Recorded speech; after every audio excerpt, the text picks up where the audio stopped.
On this episode of Queen Meet, we have fellow chess champion and just one of my dear friends, Sari Caine here, who is the owner of a chess-inspired grants consulting and education business, Grants Consultings, and she's a scholastic champion. And she has a really interesting backstory. She became New York City's first solo scholastic chess champion at age 13. And today she continues to teach now online, but she's so involved in the chess community. And I'm so interested for you to hear her story being a woman in such a male dominated space. Now, she's worked in the best and worst New York City schools, and she's really specialized in understanding her own neurodiverse diagnosis and how that relates to her own understanding of teaching and playing chess. Now, she's a former performer, starting her career at age 3, and she's a playwright. So she co-founded a critically acclaimed theater company, and her many acting credentials include appearing on Orange is the New Black. She's also a freelance writer, and you get to see some of her amazing work in, Huffington Post and Success Magazine. And she's currently writing a chess-themed memoir called Checkmating: From Child Prodigy to Chess Teacher, a story of loss and redemption. Take a listen. Well, thank you so much for joining us. I'm so excited that we get the chance to talk. We could say more formally about all of this. We've already had so many exciting conversations about chess, about thinking, about, what it means to be women in very male dominated spaces. So thank you for coming on. Well, thank you. I'm excited, and it was fun to get a listen perusing the Queen Me podcast world. Yes, You've got yes. some excellent episodes on there. Oh, thank you. Thank you. I'm actually very flattered to be included, so thank you. Well, it's just been so wonderful getting to know you, and I think we connected so quickly. Just everything that we were doing. There's so many similarities in our stories, how we think, and it all goes back to, for us, it always goes back to chess and just our mindsets and how we think. And Yeah. that's where I really Yes. want to start with you because you became New York City's first solo scholastic chess champion at 13. Mouthful. Yes. I was reading that. I was like, oh my gosh, that's huge. And I'm curious, what was that experience like? And can you talk just a bit about those early years, how chess really shaped your approaches to things? I will do my best to stay on point. Um, I also will go off point real quick, but not completely, to say that talking to you has been really helpful for me because I think about how other people think. So this isn't off point really, because that's part of what's developed as a young chess player and as a teacher. How do other people think? And I love that question. And I love the like John Dewey, what is learning? And, just all the great resources, how do people think? And that's something that's really kept teaching chess alive for me because because it's always a challenge with each person.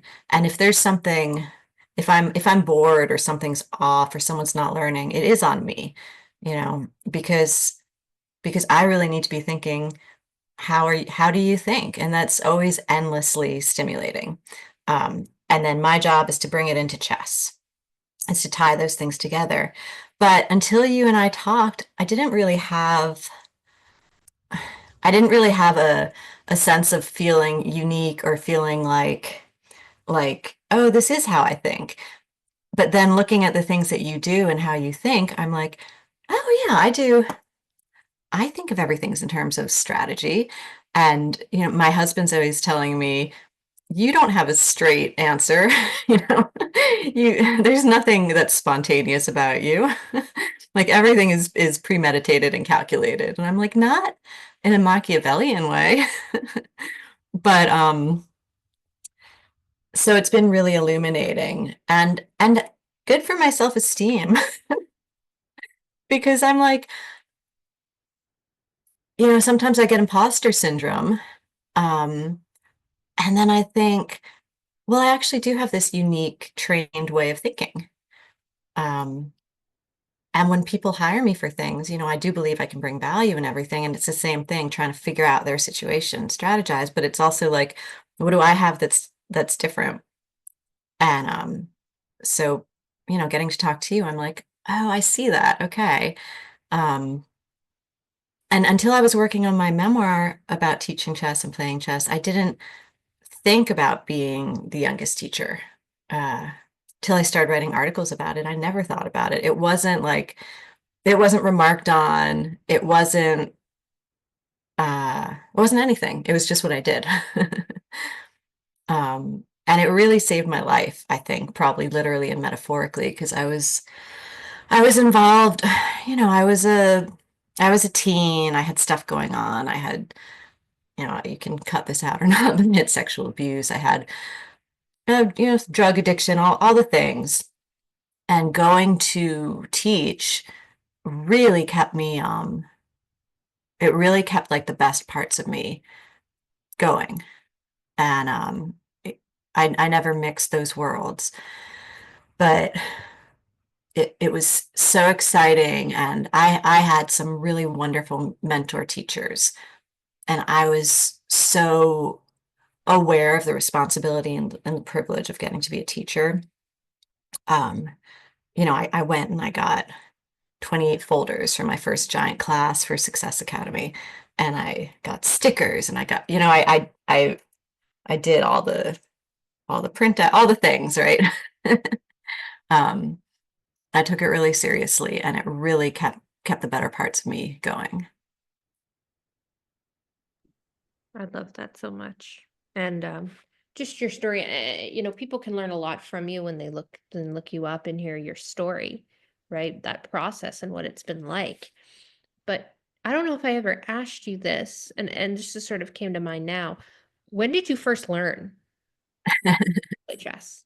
Well, I guess you probably know the Capablanca myth about he just learned. I used to love Right. telling my students that he was sitting there, he was 2 or 3, and he kept interrupting his dad's game, and he didn't talk, but he was interrupting, and his dad was saying, "You have to go to bed," and he was, telling his dad, "You don't move there," and then he sent him to bed for not listening, and came back out, and his friend said, "He's right. You were pinned. You can't move there." So I don't know if that's true or not, but I love the story. Oh, that's very Um, I saw a board in the Catskills when I was 3 on a really nice little winter family vacation. And I just was mesmerized by it. And I would not stop talking about it and thinking about it. And there's something that I found really absorbing and calming and focusing and like quieting for my brain. And after 2 years, my dad just went to CVS, got a cardboard set, and we both sat down on the floor and, looked at the frankly awful diagrams. I remember the night diagram. There's just no understanding those lines.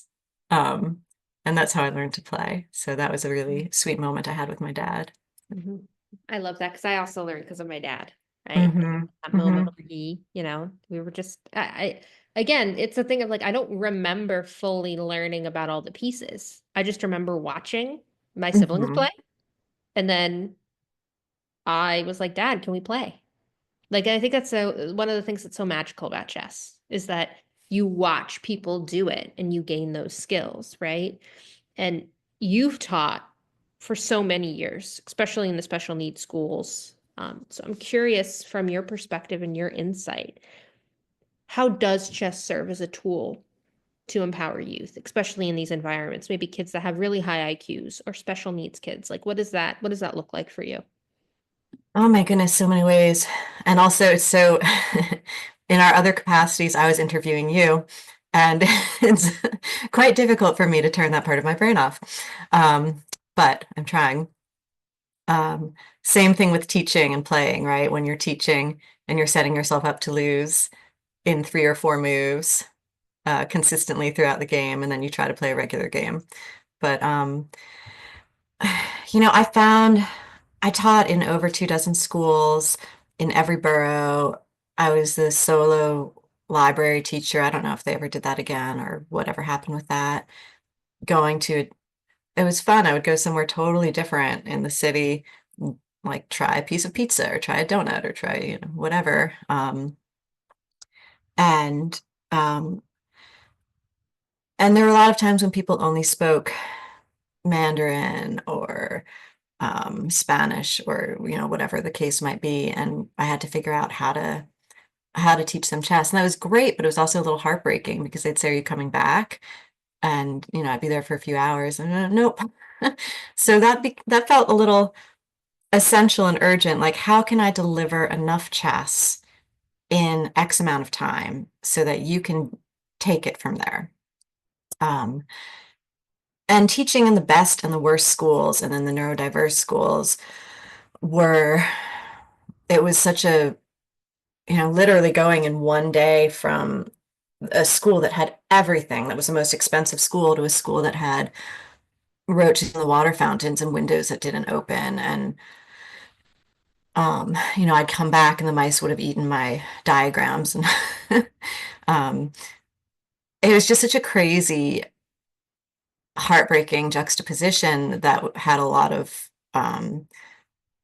bearing on race, not just economy. And seeing how chess was invited and brought in in each borough was was really interesting because certain kids were very entitled about it, um, and other kids were really insecure about getting the opportunity to learn to play. Um, and honestly, in both cases, it was empowering because it taught humility. It teaches humility. It teaches and it teaches confidence. And I think it's like a mirror for your psyche or your soul or whatever you want to call going on in there. So whatever your background is, you're struggling with some sort of difficulty, some sort of fear or insecurity. And chess always brings that out. I mean, I remember one of my students who was a kid of a celebrity was just terrified about the actual about getting it wrong, just so overcome with perfection. And I put a clock in front of him and was like, okay, go. You get X amount of time. You have 5 minutes and you have to go. And he could not get past move 4. He was just going, wait, I just need, I just need, and I was saying, you just have to move. It does. I was just trying to get him to go, go, go, go, go, and get him out of his head. Because some kids you can't get to think, other kids you can't stop thinking. And he just could not let go of that control. And he was a difficult kid. He would always, I'm gonna get you fired, blah, blah, blah, blah, blah. And then finally, like when we were able to work together, and it was a big class too, he just broke down. He couldn't handle it. I said, you just have to move. And he said, not unless it's right. But I digress. For the neurodiverse population, when I first came, they were very much like it's social. They're just going to sit around one big board. They each get to move. We don't care if they really learn. And I thought, well, I'm not a babysitter. And I know we all get treated that way at certain points. But I said, I really want them to learn. And so I really worked in tandem with their team, their OT and their physical therapy and their psychologists and everything, and their main teacher. And I would check in, how are they doing? What's your system of rewarding or what's going on? And it really helped them overcome things. I try to dovetail it with, are they really OCD? Um, how do we work on that? Are they really wanting to have companionship, but they can't socialize? How do we work on that? So it really helped with that and with empathy because a lot of those issues are not being able to understand other people's points of view, which honestly is just across the board, but for different reasons. And so I would do an exercise where everyone would have to switch to the next seat. They'd all be sitting in a line. They'd get 3 moves and they'd switch to someone else's game. And it was really, transitions are very difficult for them. Well, I have to say for us, because I'm neurodiverse too, which I found out 10 years later. So transitions are very difficult for us. And so letting go of your chessboard and going to someone else's was very hard. And then sometimes I would have them switch with their opponent. And so they have to go from working to beat their opponent to working to save the position. And they did not want to let go of their plans. So it's empowering. It gives kids access to worlds beyond what they're able to access. It gives them socialization. It makes them a peer. Um, and it can really be an escape from whatever's happening in your world, as well as an entryway to a big, beautiful world where you can be an equal. Long answer, short question. No, I love that. I love that so much. I do. And it's so true. And I think one of the things that makes you so unique is that you've done so many different things, right? I mean, chess, I say to you all the time that, it always comes back to chess, but Mhm. you've done so many things. Playwright, performer, your grant consultant, right? All of these different elements of your career, I feel like chess has helped inform that, right? Is that safe to say? Oh, totally. I mean, like my husband said, I can't do one thing without thinking about Mm-hmm. it in a preconceived way. Mm-hmm. So, But like you and I were talking about the other day, I think, and this always goes back to what I think is the most important question about empowering youth, right? mhm. And of course, all the studies of raising IQ level, raising test levels, raising literacy, raising graduation rates, all of the things. But I think chess taught both you and me how to always look for solutions, which is not always a good thing. Because sometimes the right thing to do is to stop fighting and know when to quit. And I think that on the chessboard, I'm better at that. I'm Mhm. not as good as that off the chessboard. But looking for solutions and thinking that anything can be possible are Mhm. two huge gifts of chess.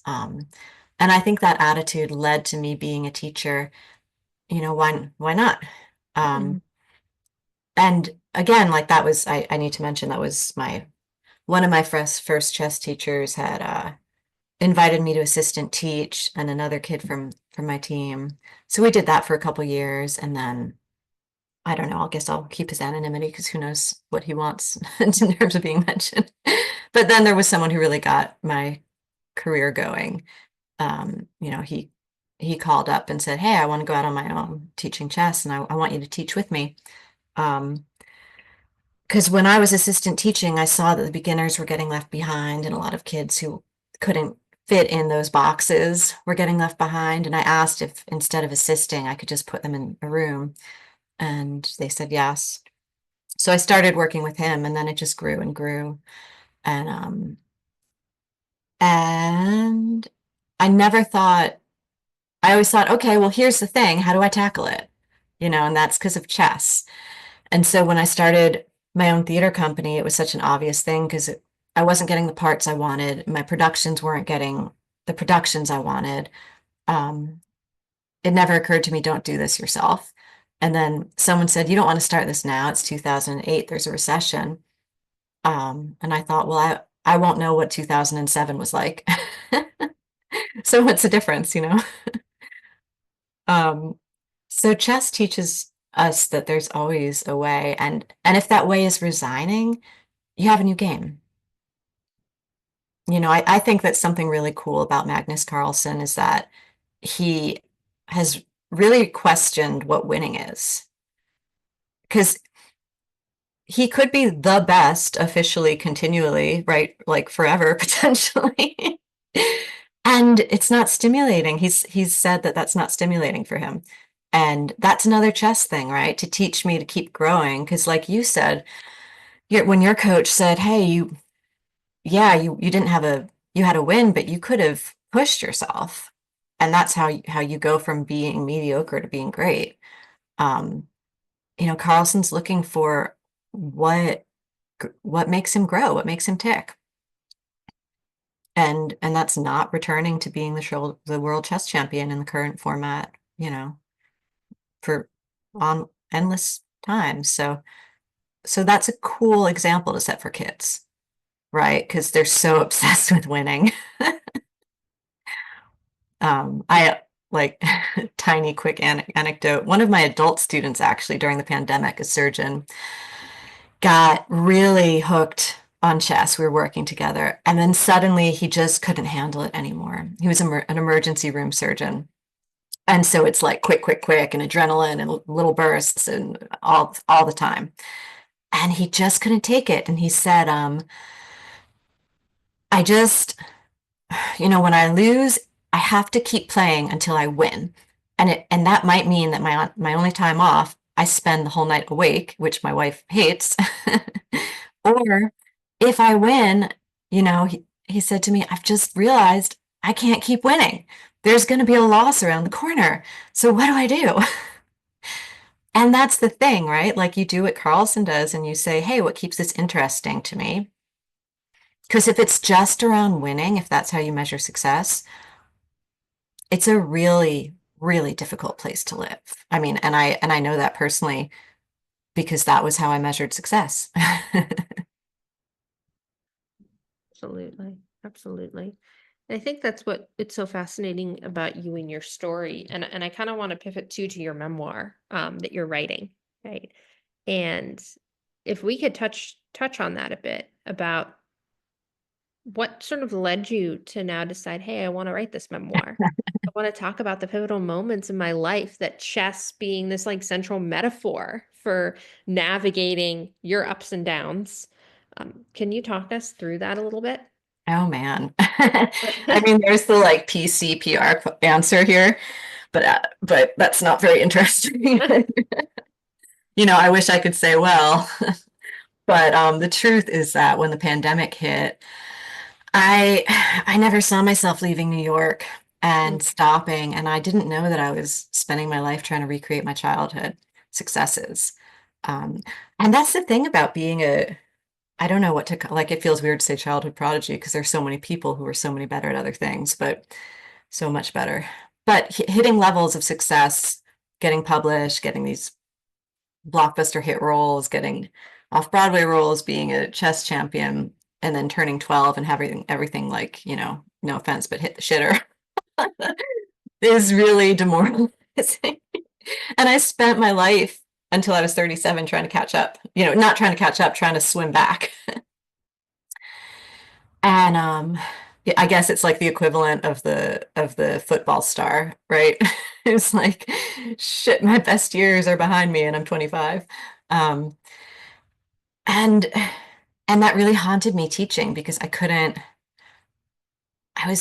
felt like this big dark secret. I felt like a fraud. I was there espousing playing and competing, and I had stopped. I had quit when I was 12. I after my biggest win, I just quit, and it was a little mysterious to me. But it was the same time that my team fell apart, my acting career ended, and back then, and I couldn't do it anymore. I just felt, and I never thought about it until I started thinking about the memoir. I never thought, well, why did you quit? Because it was too painful and embarrassing. Um, I quit before my rating got where I wanted. I quit before I reached my top. And that was part of why I did it, of course, right? Because if I'm controlling the loss, then it's not so bad.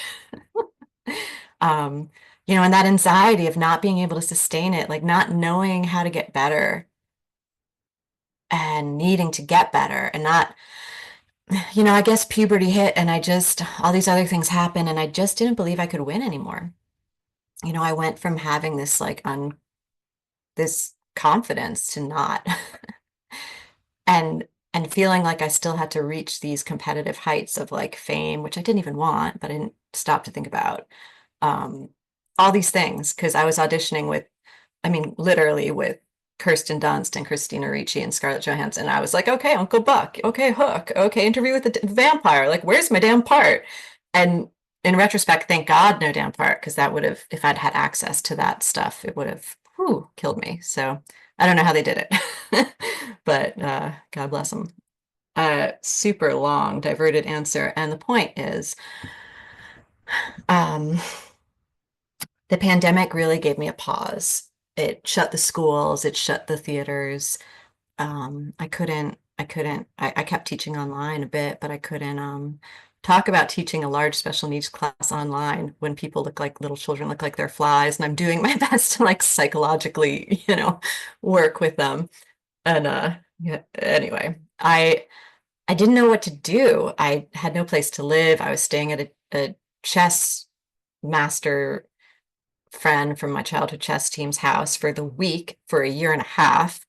Uh, it was a bad situation. And I didn't know how to get out. I didn't know what was next. And the Queen's Gambit comes out and everything like goes through the roof.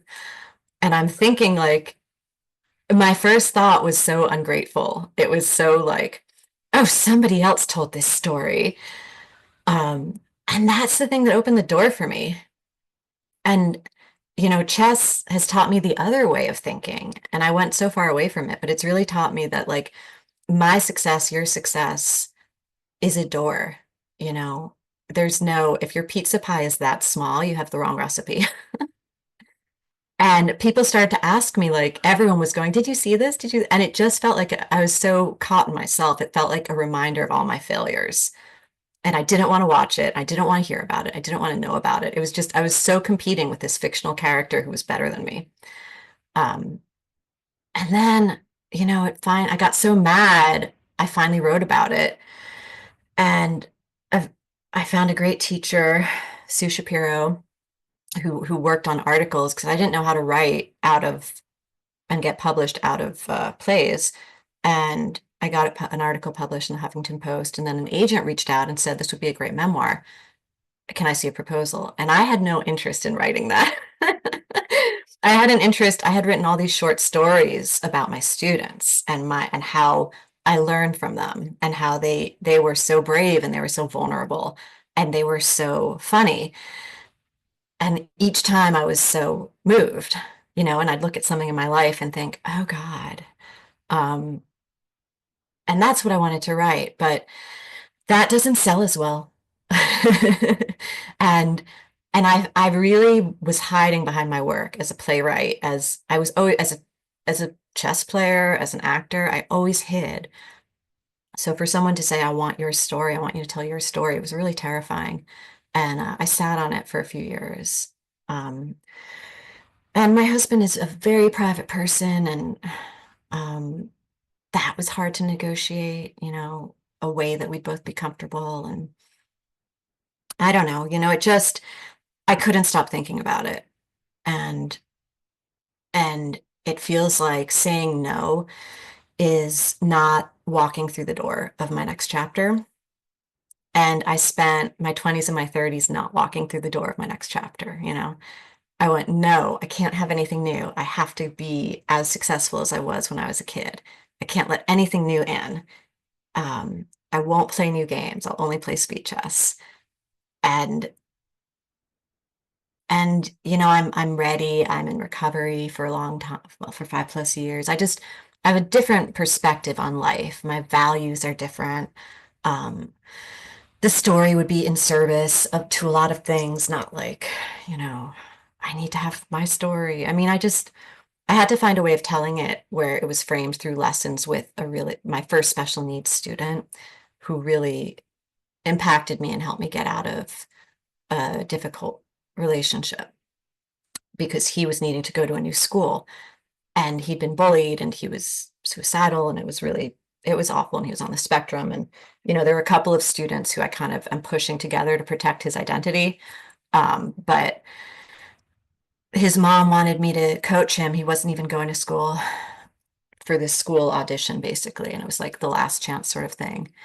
And that propelled me out of this dangerous relationship that I'd been in for 7 years. Because I couldn't get him moving to another place in his life and convince him to change and to be fearless and brave and to keep going back home into the same thing, you know. So I don't know if that answered your question. It did. Answered a lot of questions. And I love it. And I love it. And I've said this to you before. I feel like people need to hear your story. One, because it's just such an amazing, incredible one of a strong woman, using chess as this metaphor for life, but also showing people that the ups and downs are really what makes us who we are, right? I mean, those experiences and those journeys shape us. And I know you mentioned this briefly, but I love hearing about you now because you're like off the grid. You have your family, right? Your daughter.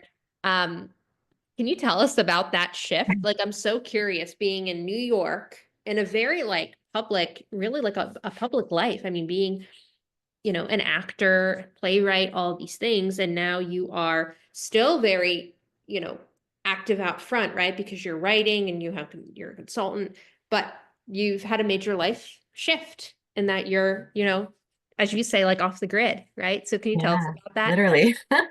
Have a lot to say about off the grid living. It's terrific and man, it's a lot of work. And it's also in my it's also in my lease that we are as conservationist as possible. So it's interesting, heating a small cabin with a smaller stove. Man, if you want to heat with firewood, that is a full-time job. And that is I have to thank my husband for that. But yeah, I didn't, like I said, I didn't feel like I could leave New York. I didn't think that I could have another chapter. I didn't think about whether I still wanted the same things. I didn't, it was just like, go, go, go, go, go, win, win, win, win, win, which is super New York. And I, even when I won things, um, I felt pretty empty.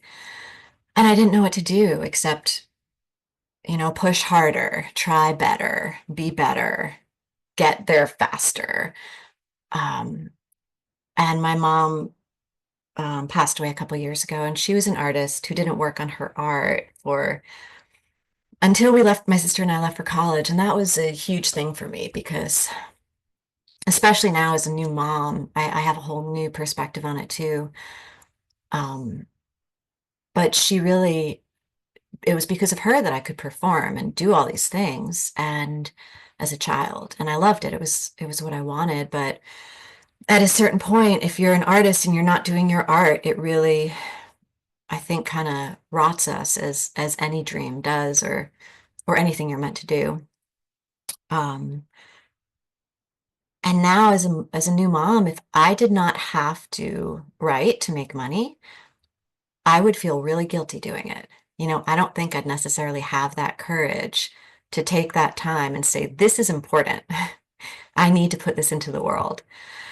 So I'm really fortunate that, my husband is new sentence. I'm not fortunate at that, but it happens that my husband is disabled, and we didn't really realize the extent of his disability until we had gotten together, and it all kind of came crashing down and pretty realistic. And he had been paralyzed for 6 months 5 years ago, and um, long, long story, but he uh, he pushed himself to, after a life of physical labor and whatnot, and other things, it kind of came crashing down, and that was a big reality. And so being the primary breadwinner, um, really, frankly, is fabulous.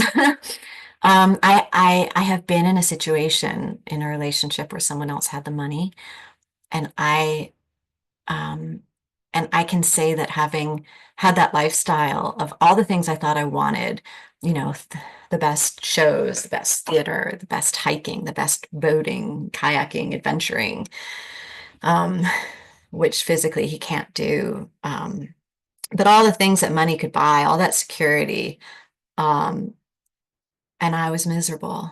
And being able to provide that for someone and being able to do that for my family and being able to, I tried to get a lot of other jobs at a certain point around a year and a half ago. I panicked and I was like, let me do something really official. And I opened my grant consulting business, which is still writing and strategizing based off chess. But I was like, I need something that someone else runs, that I show up and I just do what they say for once in my life, because I have a family to support. And thank God that didn't work out.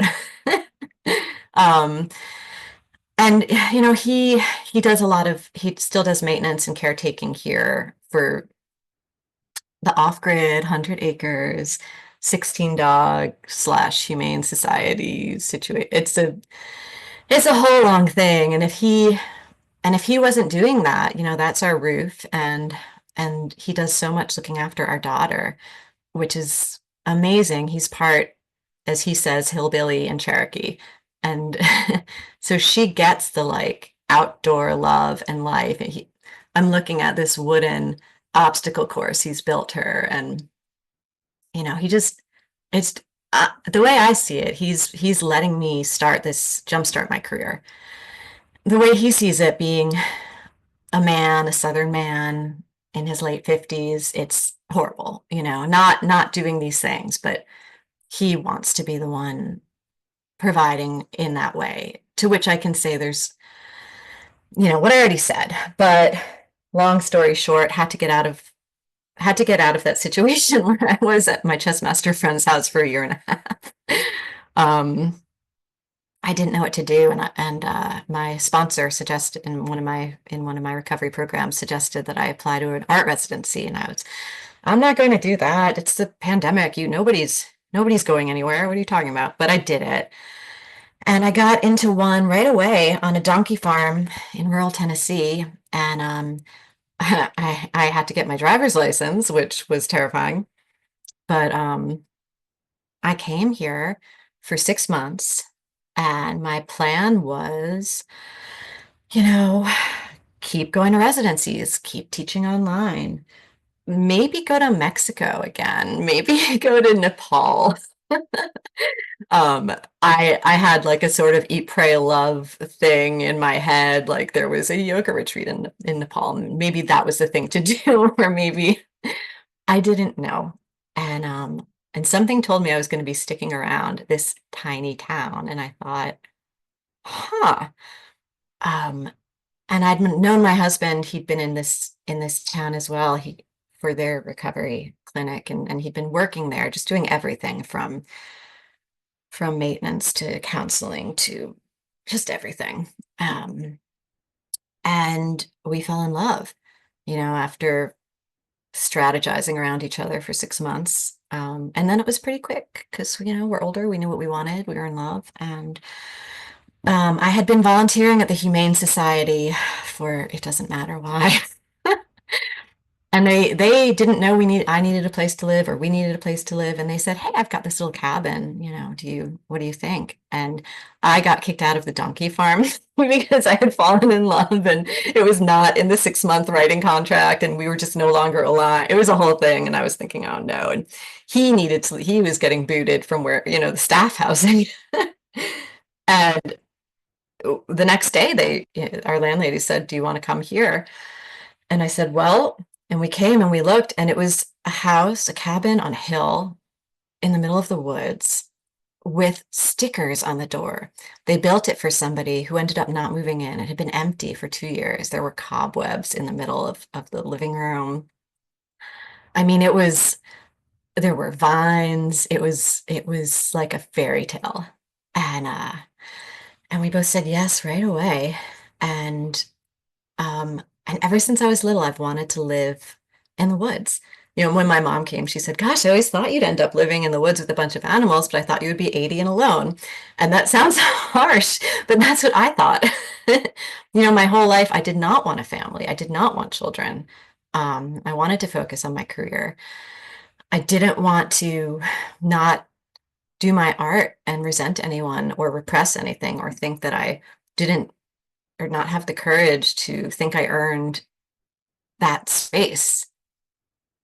I didn't want responsibility. I didn't want roots. I didn't think it sounded fun. I'd watch people go back to their families. I'd go in and out of hundreds of houses teaching private lessons, and I'd think, why do they do it?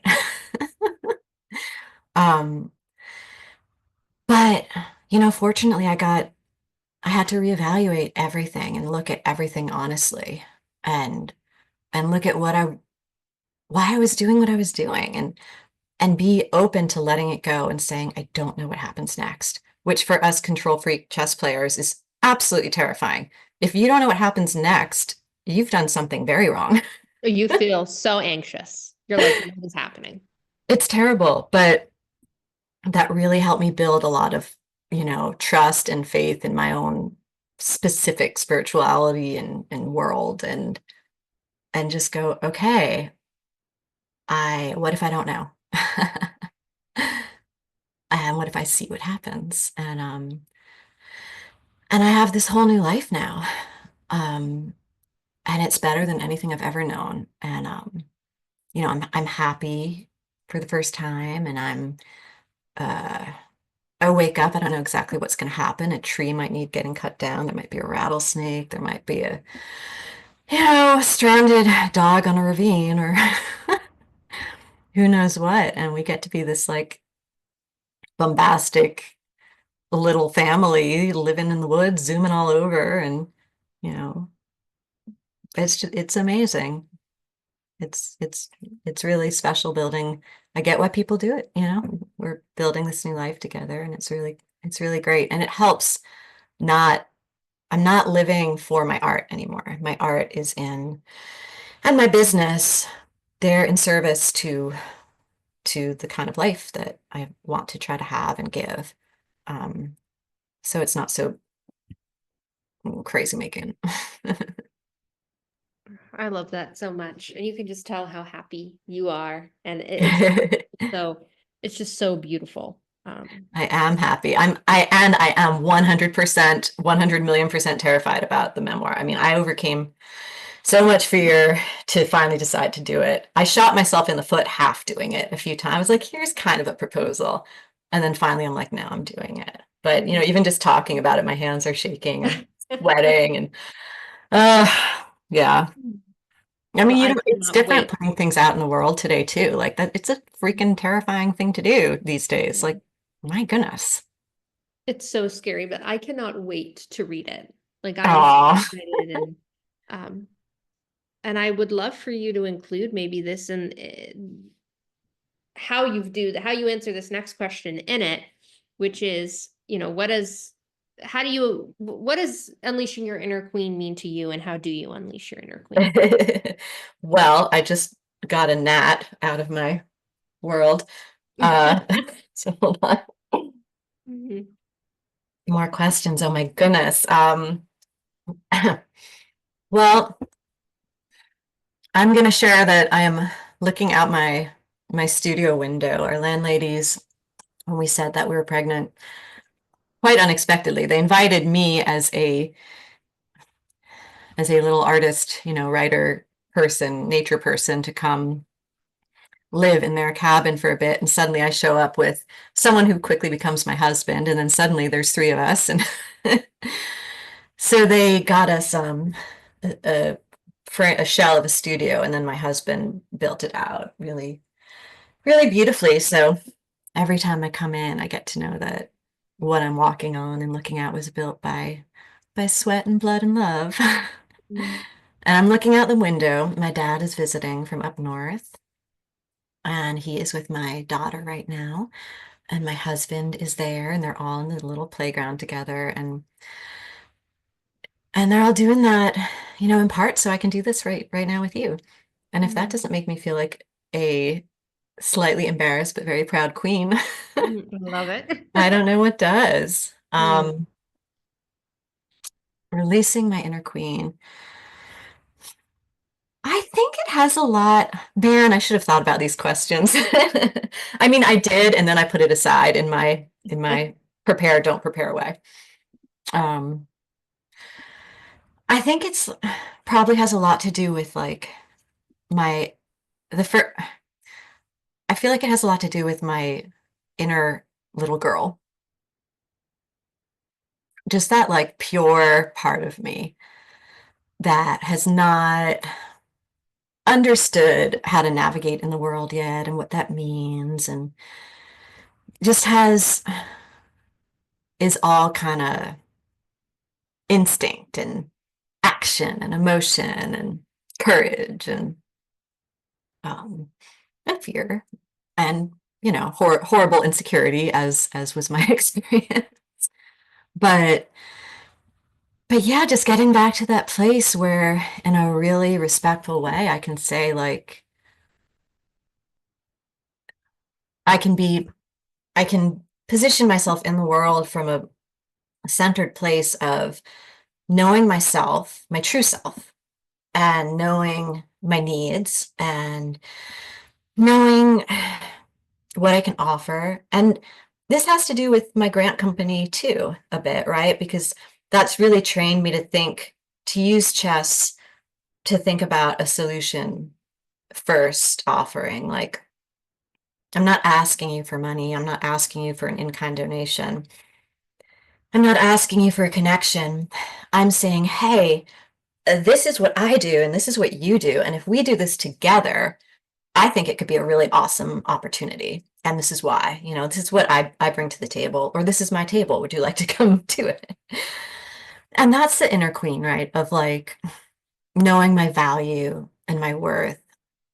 But at the same time, that requires, there's a saying in my recovery communities that self-centeredness can be thinking I'm the biggest piece of poop in the center of the universe. I can either be like, I'm the best or that.